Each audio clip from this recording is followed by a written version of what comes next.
ఇప్పుడు మెతుకుల కోసం మీ లీడర్ని చేరిన పక్షి గురించి ఎందుకంటే అంత ఆందోళన పడుతున్నారు? సమస్యలతో పోరాడి పోరాడి కష్టపడి స్వర్గం లాంటి ఇంటిని నిర్మించుకున్నాను. నాకున్న ఆస్తి, ఆ ఇంటిలో శాంతి, మా అందరి మధ్య ఉన్న అన్యోన్యత, ఆప్యాయత అయిపోతే నేను భరించలేను, బ్రతకలేను. పాలకుండ లాంటి మా కుటుంబంలో మళ్ళీ వాడు ఏ క్షణంలో ఉప్పురాయి వేస్తాడోనని నా భయం. భయం అన్న మాట మీ నోట వినడం నాకు ఆశ్చర్యంగా ఉంది. వాడి సంగతి నీకు తెలియదు సుధా. మీ సామర్థ్యం నాకు తెలుసు. చూడండి, నాకు మా ఇంట్లో లేని మనశ్శాంతి, ఆప్యాయత మీకున్నాయి. అందుకు నేను చాలా సంతోషిస్తున్నాను. అవి పోయే పరిస్థితి వస్తే మీరే కాదు, నేను కూడా భరించలేను. మీకు తోడుగా నేనున్నాను. సుధా, ఏమిటండి ఆలోచన? తొందరగా చేయండి. ఏంటి మీరు చెప్పింది చేస్తారా? అలా అయితే నాకు అక్కర్లేదండి. బాబు, కుర్చీ కావాలి. అంతే. ఏమిటయా పని చేసుకుంటున్నావా? ఆహా, నువ్వయ్యా మనిషి అంటేను, ఇదయ్యా ఆఫీస్ అంటేను, ఇవయ్యా అకౌంట్లు అంటేను. చూడలుడు, ఈ ప్రపంచం అంతా కంచుగాగడబట్టి వెతికినా నీలాంటి మంచి మనిషి కనిపిస్తాయా? ఎప్పటికైనా నా కూతురికి నీలాంటి వజ్రాల నుంచి పెళ్లి చేయాలి నా లక్ష్యం. ఏమిటి నాకా? బాబు, నేను లక్షలు సంపాదించానయ్యా. ఏదో రేస్ కోర్సులో ఆ గుర్రం బద్దకించి ఒక కాలు వెనకేసి నష్టపోయాను, కానీ ఎప్పటికైనా లక్షలు సంపాదిస్తాను, రేస్ కోర్సునే కొనేస్తాను. నా కూతురు నువ్వు కంటే నాకు కావాల్సిన వాళ్ళు ఎవరున్నారయ్యా? నువ్వు అను. ఏమిటి నువ్వు అన్నావా? ఊరుకోవయ్యా, అసలు మర్యాద తెలియదేవయ్యా. అసలు అన్నయ్య పెళ్లికి అసలు నా పెళ్లి ఉంటాయా? అసలు ఆ పెళ్లి అవద్దు. ఇది ఉన్న ఆఫీస్ అనుకున్నావా, ఇల్లు అనుకున్నావా? మర్యాదకి ఎక్కడి నుంచి వెళ్తావా, వెళ్ళవా? అబ్బాయి, కాఫీ అక్కర్లేదయ్యా. అబ్బాయి, కాఫీ వద్దు. మీరు చెప్పేది బాబు గారు, మీరు చెప్పేది విన్ను. అక్కయ్య ఆ, అక్కయ్య, ఏమిట్రా? మనుషులు దేవతలు చూడలేరంటారు, కానీ నేను అబద్ధం అంటాను. ఏ? నేను చూస్తున్నాను కనుక. ఎక్కడా? రోజు దేవతలంటే నేను చూస్తున్నాను కదా అక్కయ్య. పోరా. అది కదా అక్కయ్య, నన్ను జాలితో చింతలో నువ్వు ఇచ్చావా? ఇంత అన్నం ముద్ద పెడుతున్నావా? అలాగే ఈ పిల్లకి పెళ్లి కూడా చేయించేసావంటే నీ పేరు చెప్పుకొని కాసిపోయి బతుకుతాను. అలాగే, ఏదైనా మంచి సంబంధం చూసి చేద్దాం. ఆ? మంచి సంబంధం, సరేనా? మంచి సంబంధం. నన్ను ఇప్పుడు రుబ్బురంతో బుర్ర బదలగొట్టాకే చచ్చిపోతాను. తమ్ముడు, ఇంత మాటల్లో నేను బతకనంటే తమ్ముడు, ఏంటది? నా పిండి పాడైపోతుందా? ఏమైంది కృష్ణమూర్తి గారు? అక్కడ మాయా జూదం మొదలైంది. తమరు ఏమి పట్టినట్టు పౌరించేమిటి? వచ్చింది నారదురా. నారదుడు బయటున్నాడు. ఇప్పుడు వచ్చింది లక్ష్మీదేవి. లేలే. అయితే అభయం ఇస్తున్నాం. సమయం వచ్చినప్పుడు సంభవామి యుగే యుగే. అంటే నీ ఉద్దేశం గజలక్ష్మిని పెద్దోడికి ఇచ్చి చేద్దామనా? తప్పక్కయ్యా, పెద్దోడికి పంతులమ్మకు నిర్ణయం కొంచెం చిన్న పెట్టమ్మా.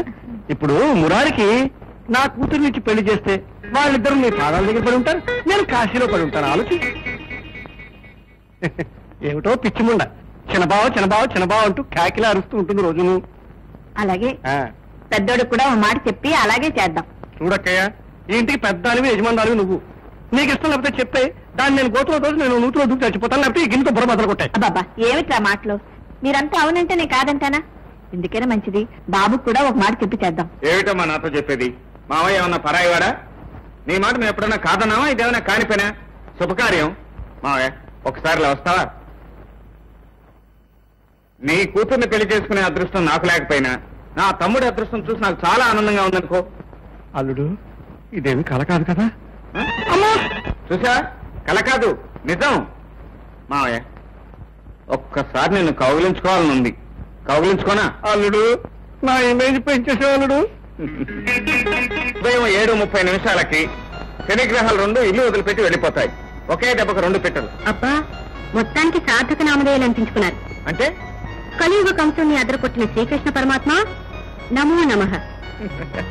అంతేకాదు, ఈ అందాల రాత కోసం వెలిసిన రసిక రాజశేఖర రాధాకృష్ణ కూడా.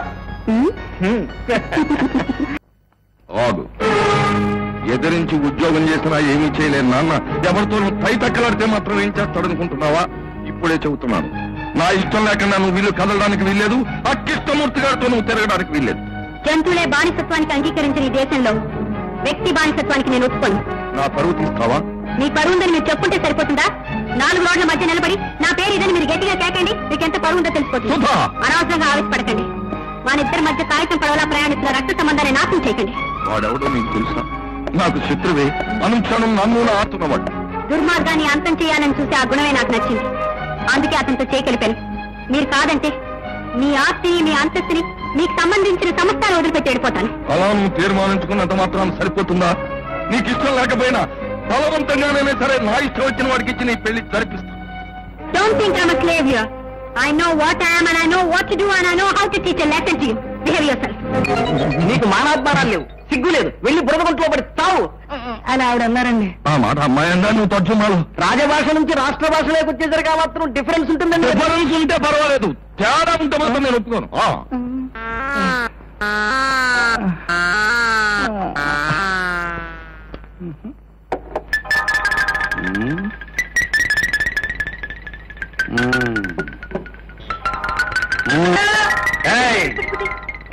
పగిలిపోయి సీసాలేంటి, ఈగలేంటి, దోమలేంటి?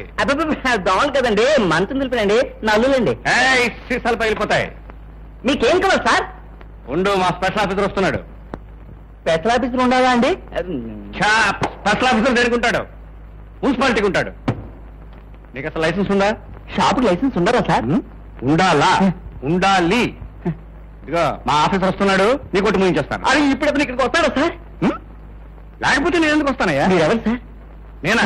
మున్సిపాలిటీనయ్యా, మున్సిపాలిటీని. ఇదిగా నాకు లింకా ఇచ్చే ప్రయత్నం చేస్తున్నట్టున్నావు. నేను చస్తే తాగను.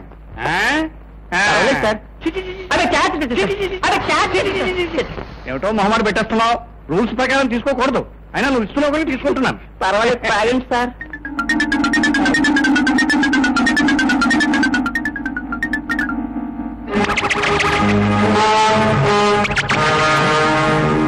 అదే సార్, మీ ఆఫీస్ ఇంకా రాలేదు కదా సార్? రాకపోవడం ఏంటయ్యా, ఆవిడే మా ఆఫీసరు. దారితో వెళ్ళిపోతున్నట్టుంది, వెళ్ళి తీసుకొస్తాను. దానిలోనే సర్దుబాటు చేసేయండి సార్. సర్దుబాటు చేసేస్తాను, నువ్వేం కొట్టు పెట్టాను, నీ లైసెన్స్ అక్కర్లేదు, ఆగే వ్యాపారం చేసుకో.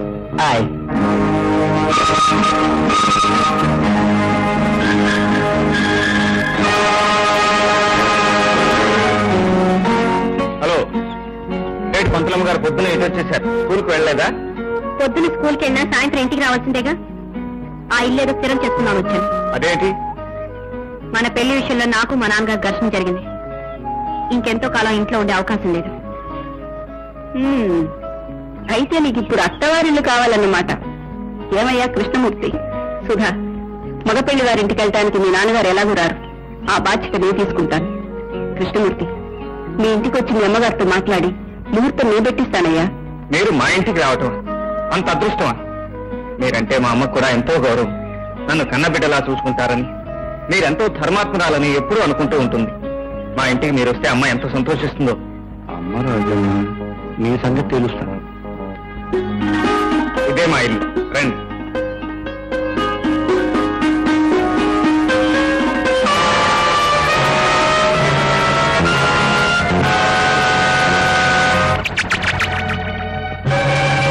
ఆగిపోయావే? ధైర్యం ఉంటే లోపలికి అడుగు పెట్టు. మానాభిమానాలు ఉన్నదానివైతే నా ముఖంలోకి చూసి మాట్లాడు. అమ్మా, ఏమిటి నువ్వు మాట్లాడేది? ఎవరిని చూసి ఎవరనుకుంటున్నావో, ఎవరిని గురించి మాట్లాడుతున్నావో నీకు అసలు తెలుసా? తెలియంది నీకురా. అది ఎవరు, దాని చరిత్ర ఏమిటో, అది ఎందరి జీవితాలు బలి తీసుకుందాం తెలియంది నీకురా. అమ్మా, దేవత లాంటి మనిషిని పట్టుకుని ఏమిటా మాట? దేవత కాదురా, దెయ్యం. కావాలంటే ఎదురుగానే ఉందిగా, నోరెత్తి చెప్పదు. రజనీదేవి గారు, ఎంతసేపు అలా మౌనంగా నుంచుంటారు? నా కుటుంబానికి మీకు సంబంధం ఏంటి? వాళ్ళు అలా మాట్లాడటానికి అర్థం ఏంటి? చెప్పండి ప్లీజ్. ఏమని చెప్తుందిరా? అది పతితనని చెప్తుందా, హంతకురాలని చెప్తుందా? ఏమని చెప్తుంది? ఆ దుర్మార్గురాలకి నా ముందు నిలబడి నోరు తెరిచే అర్హత ఉందా అని. ఇంతసేపు నా ముందు నిలబడటమే అది చేసిన ధైర్యం. దగ్గరే రజనీదేవి గారు, మీలాంటి వాళ్ళ దగ్గర నాలాంటి వాడు పనిచేయటం మహాపాపం. అందుకే మీరు ఇచ్చిన ఉద్యోగానికి రాజీనామా ఇస్తున్నాను. అమ్మా, ఇంటికి వచ్చిన అతిథుల్ని నోటికి వచ్చినట్టు మాట్లాడటం సంస్కారం కాదు. అతిథి దాన్ని చెప్పమంటా? మీ ఇంటికి అతిథిగా వచ్చాను, నన్ను లోపలికి ఆహ్వానం. ఎవరూ మాట్లాడకండి. కింద అబద్ధమని మీ నోటితో మీరే చెప్పాలి.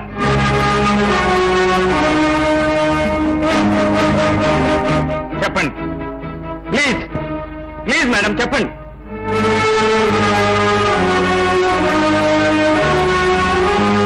పతితనని చెప్తుందా, హంతకురాలని చెప్తుందా?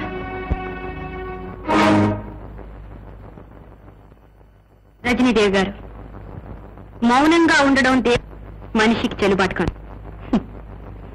ఈ ఆవేదన వెనుకున్న ఆకారాన్ని గుర్తించేమని సంజాయిషి చెప్పుకోను.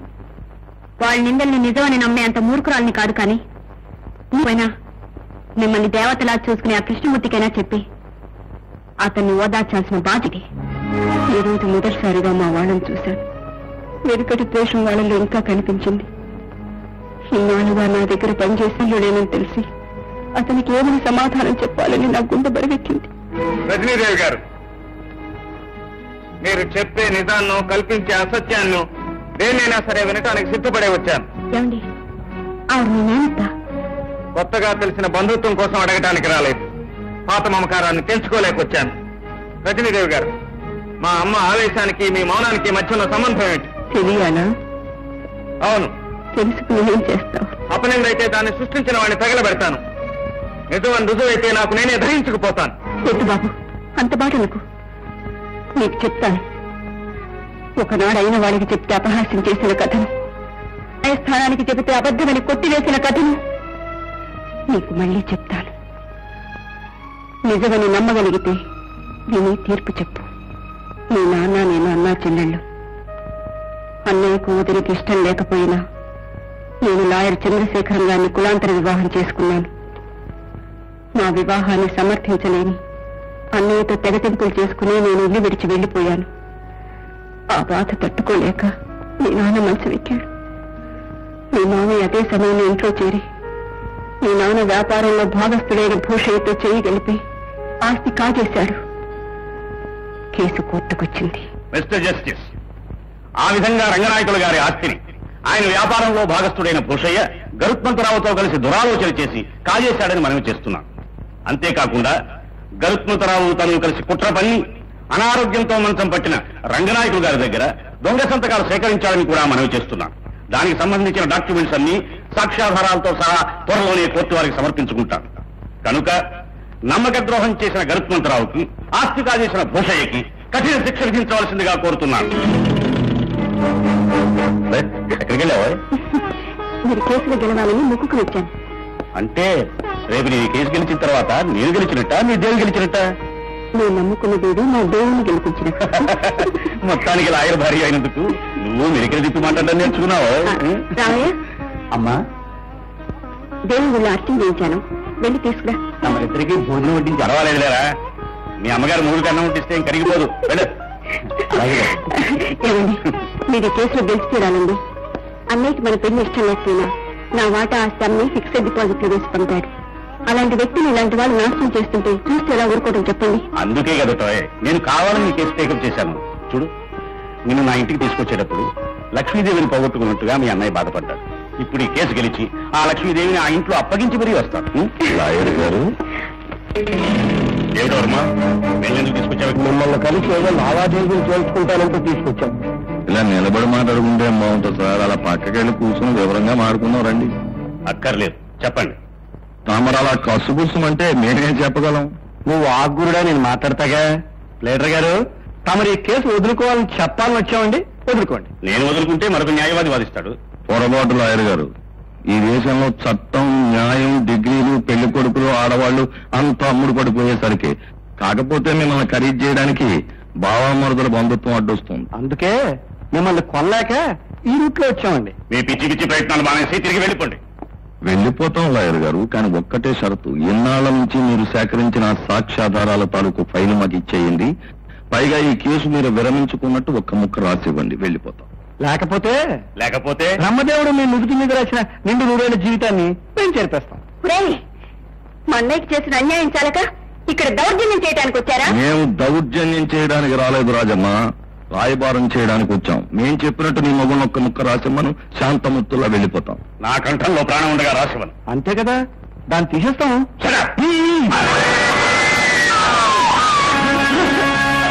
బావా, నువ్వు ఉద్రేక పడకుండా ఉంటే నీకు మంచి శుభార్త చెప్తాను బావా. ఏమిటండి? ఏం లేదు, మీ చెల్లెలు వాళ్ళ ఆయన్ని కట్టుబడి చంపేసింది. రాజమ్మ తన భర్తను హత్య చేసిందా?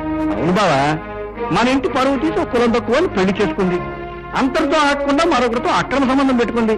ఆ విషయం వాళ్ళ ఆయనకి తెలిసిందని కంగారు పడింది, కట్టుబడి చంపేసింది. గరుత్మంతరావు ఎక్కడో అక్కడ తప్పుడు పని చేస్తే గాని, ఎవరి మీద ఒకరి మీద నిందలు వేస్తే గాని నీ జీవితం గడవు. నువ్వు చెప్పే అబద్ధాలు వినటానికి అవునండి, నా కళ్ళారా చూశాను. ఒక భార్య భర్తనే హత్య చేయడం చూసిన దౌర్భాగ్యుని నేను ఒక్కడేనేమో. దారుణం, మహాదారుణం. హత్య చేసిన అంతకుడు ఎప్పుడు తను చేయలేదనే చెబుతాడు. నీ కేకలు నమ్మి నిజాన్ని నిర్ణయించలేనంత తెలివి తక్కువది కాదు ఈ న్యాయస్థానం. చూడండి మిస్టర్ వర్మ, ఈ రజనీదేవి గారు చంద్రశేఖరం గారిని హత్య చేయడానికి కారణం ఆవిడ కొనసాగిస్తున్న అక్రమ సంబంధమేనంటారా? కాదు బాబు, ఆ విషయం చంద్రశేఖరం గారికి తెలియటం. ఆయన అప్పటికీ సౌమ్యంగా ఈ విషయం నిజమేనా, ఇలా ఎందుకు చేశావు అన్నాడో లేదో హఠాత్తుగా చంపేసింది. నేను చాటుగా చూసి బతికి బయటపడ్డాను కానీ, లేకపోతే ఈ సాక్ష్యం చెప్పడానికి కూడా ఇవాళ నేను మిగిలి ఉండేవాడిని కాదు. నేను ఆయన్ని చంపానన్నమాట వినటానికి భయంకరంగా ఉంది. వాదాలన్నీ పరిశీలించిన పిదప పై సాక్ష్యాధారాలను బట్టి రాజమ్మ హంతకురాలని నిర్వివాదంగా నిరూపించబడింది. This is a cold blooded murder. కనుక ఈమెకు 10 సంవత్సరాలు కఠిన కారాగార శిక్ష విధించడమైనది. రాజమ్మ, ఆదర్శవంతమైన మొగుళ్లను కట్టుకున్న ఆడవాళ్ల జీవితాలు అడవి పాలు, రాళ్ల పాలు, జైళ్ల పాలు. తప్పదు. తప్పదని తెలుసుకునే వెళ్తుందండి పాపం. భూషయ్య, నువ్వు చంపింది నా భర్తని కాదు, కోర్టులోని న్యాయాన్ని కాదు, నాలోని ఆడ మనసుని. దెబ్బతిన్న పులిని చేసి పంపుతున్నా, తిరిగొచ్చి నీ గుండెలు చీల్చి నీ రక్తాన్ని తాగుతాను.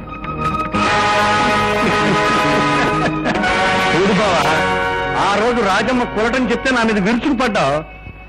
నువ్వు నమ్మకపోయినా న్యాయస్థానం నీ చెల్లెలు మొగుడు చంపిందని నమ్మింది, శిక్ష వేసింది. ఎంతకన్నా ఏం కావాలి మన కుటుంబానికి పరువు తక్కువ. రాజమ్మ, బ్రతికుండగానే నాకు నరకం చూపిస్తావు అనుకోలేదు. నా వంశ గౌరవాన్ని మంట కలిపావు, నా పరువు ప్రతిష్టల్ని నాశనం చేశావు. నువ్వు అంతకి ఉద్రేకపడకండి. ఉద్రేకం కాదు రాజమ్మ.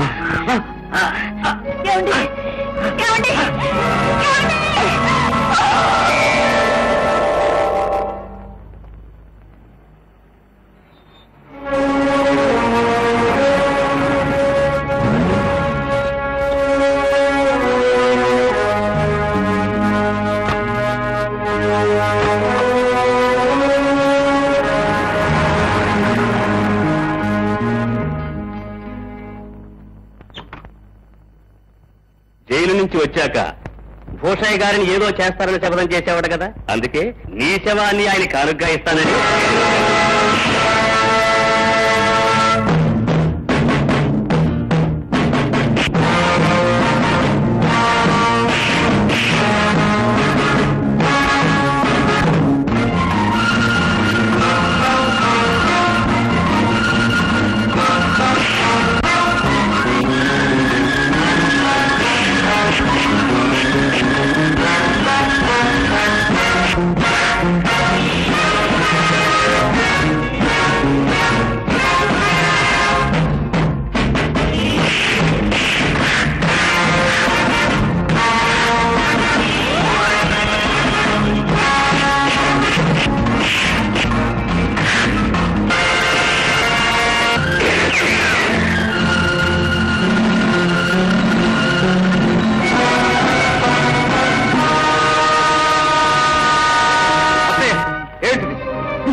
మనల్ని నాశనం చేసిన రాక్షసుడు శిక్ష అనుభవించి బయటకు వచ్చినప్పటి నుంచి వీని సాధించడం కోసం, పగ తీర్చుకోవడం కోసం రగిలిపోతున్న నాకు నువ్వు సాధనంగా దొరికావు.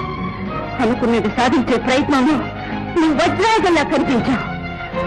నా పగ నీ ద్వారా సాధించదలుచుకున్నాను. దేవుడు తెలివైన వాడు. మనకు తెలియకుండానే వాడు అన్యాయంలో రగిన మనల్ని ఒక్కచోటు చేర్చాడు. వాడు మన ఇద్దరి శత్రువు.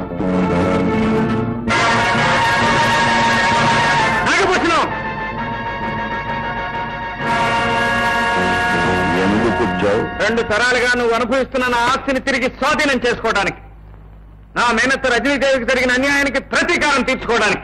నువ్వు రంగనాయకులు కొడుకువా? పెద్ద కొడుకుని. తండ్రి ఎందుకు చనిపోయాడో తెలియకుండా అమాయకంగా తలకొరవి పెట్టిన వాణ్ణి. ఇప్పుడు నీ తల ఒరిగిపోయేలా చేయడానికి వచ్చాను.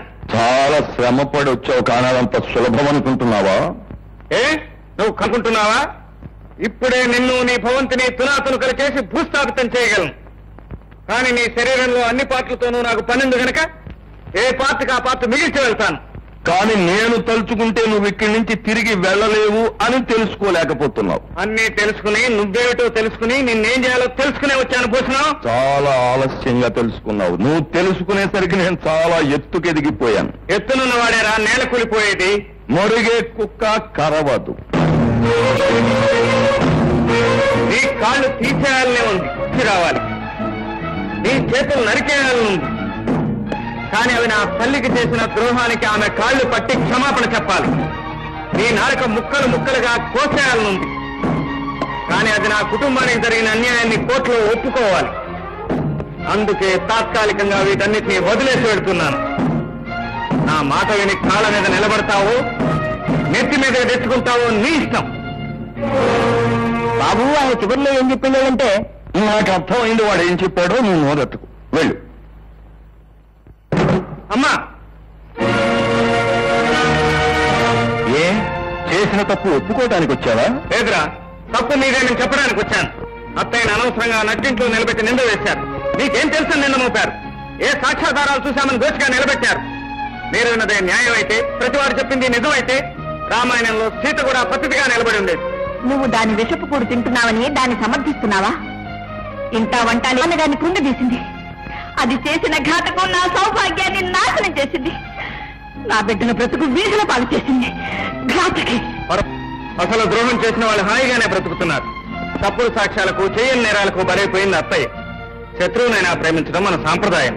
అలాంటి కుటుంబంలో పుట్టి నాకు తల్లి వేయండి. సాటి ఆడదాని గురించి ఇంత నీచంగా ఎలా మాట్లాడుతున్నావమ్మా? ఆవిడ గురించే కాదు, నీ గురించి కూడా మాట్లాడాలి. నువ్వు తిన్న చాలక ఆ ఎంగిల్ కుర్త మమ్మల్ని ఎందుకు? వాడెందుకు నా నోరు మియ్యాలి? ఆ నీచురాలి అండ చేరి దానితో చేతులు కలిపిన నేరానికి సిగ్గుతో నువ్వు నా నోరు మియ్యాలి. లేదమ్మా, మీరు ఊహించిందంతా నిజం కాదు. అత్తయ్య జరిగిందంతా చెప్పింది. అదేం చెప్పిందో నువ్వేమిన్నావు? అదంతా నాకు అనవసరం. సిగ్గున్నవాడివైతే, పౌరుషం ఉన్నవాడివైతే ఈ జన్మలో నీ మొక్క నాకు చూపించుకో. అమ్మా, అమ్మా ఎవరా నీకు అమ్మా? ముందు నువ్వు ఇంట్లోంచి వెళ్ళు. వెళ్ళరా? నువ్వు వెళ్ళకపోతే ఇంటిన పాటికి ఇంత విషం ఇచ్చి వాళ్ళని చంపి నేను చస్తాను.